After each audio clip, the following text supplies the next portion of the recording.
Assalomu alaykum YouTube ahli. Men Furqat tumanida yashayman. Hammaning xabari bor. Gulirano bilan ichki ishlar xodimlarini o'rtasida bo'lgan muomala, o'zaro janjallardan hammaning xabari bor. Men hech kimni oqlab chiqmoqchi emasman. Gulirano baytda birinchi o'rinda siz shu yurtda odamisiz, shu tumanda odamisiz.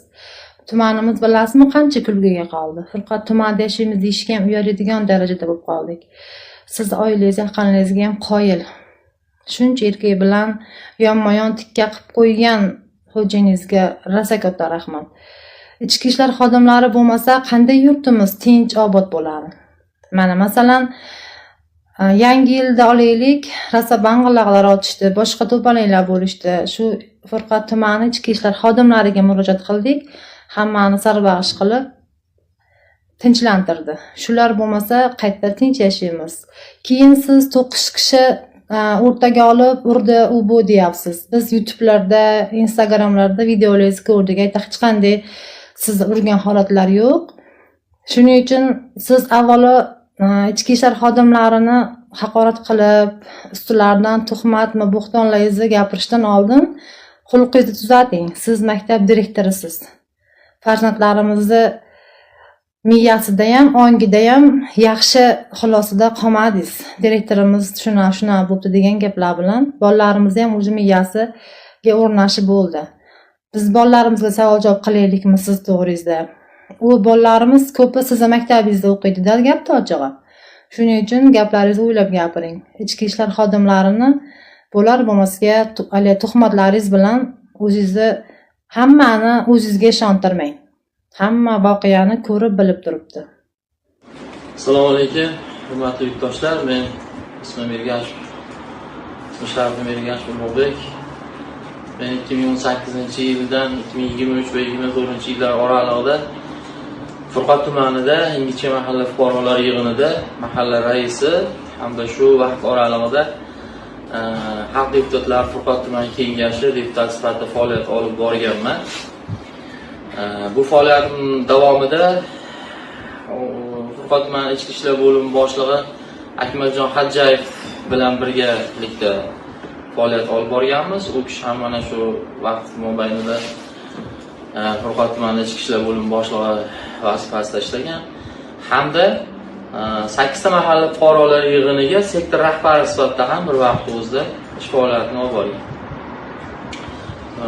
Shoyinbek mahalla fuqarolar yig'ini, O'rtaqo'rg'on mahalla fuqarolar yig'ini, Karmak, Ingichka, Begavot hamda Qo'qonboy mahalla fuqarolar yig'inilariga sektor rahbari sifatida ham faoliyat olib borgan. Shu faoliyat davomida biz birga yelkama-yelka ishlaganmiz, muammolarni hal qilganmiz, odamlarni muammosini hal qilganmiz, qiynab muammolarini.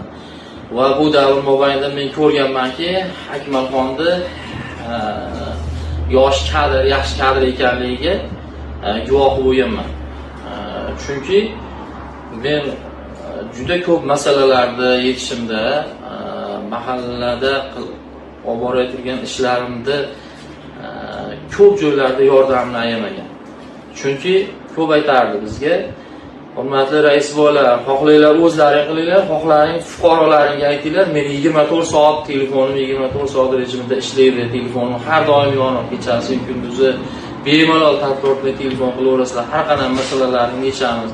Mana shu yerda birgalikda mana shu yurt uchun, shu rayon uchun xizmat qilamiz ekan, birga yelkama-yelka mana shu yerda qanaqa muammo bo'lsa men yechaman degan gapni ko'p aytardi. Kam ta'minlangan oilalar bormi?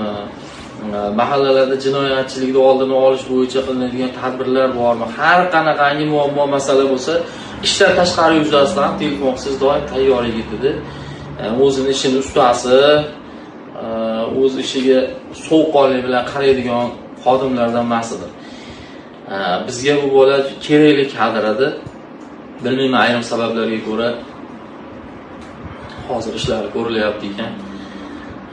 Bu yigitning men qilgan ishlari to'g'risida shaxsan men bilaman, chunki birgalikda faoliyat yuritganmiz. va men qatori mana shu sektoridagi bo'lgan barcha mahalla raisi deymiz, mahalla xodimlari deymizmi yoki o'sha mahalladagi fuqarolarni xohlaganini so'rab ko'rish mumkin. Bu yigit to'g'risida ijobiy fikr bera oladi deb bemalol ayta olaman. Va juda ko'p sayyor qabul o'tkazadi. Sektor rahbari sifatida ham mahallaga bevosita tashrif buyurgan paytida hamda juda ham ko'p o'sha sayyor qabullarda ishtirok etganman. Juda ham ko'p odamlarning muammosini hal qilgan. Bevosita o'zi ishtirok etib bo'lsa ham yoki o'sha kerakli tashkilotlarga aytib bo'lsa ham masalalarni, juda ko'p masalalarni yechganligini guvohi bo'lganman. Akmal haqida iliq fikr bera olaman. Bu yigitimiz yosh kadr, hali ishlash kerak deb o'ylayman. Bunaqa kadrlar bizga kerak. Men demoqchimanki, kimnidir tarafini olib, kimdir tomonda bo'lib chiqish emas.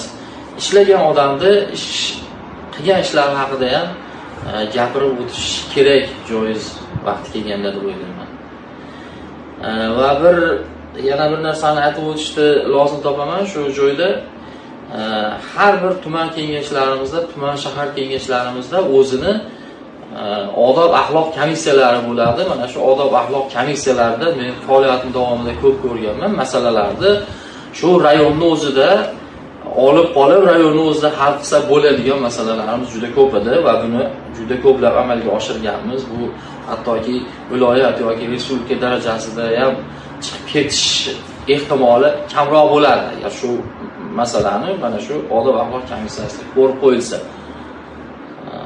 Bunga deputatlarimiz albatta e'tibor qaratishadi deb o'ylayman. Masalani barzamalab ketishidan avval masalani muammolarni oldini olgan yaxshi deb o'ylayman. Hammalaringning e'tiborlaring uchun rahmat. Salomat bo'linglar. Sog' bo'ling.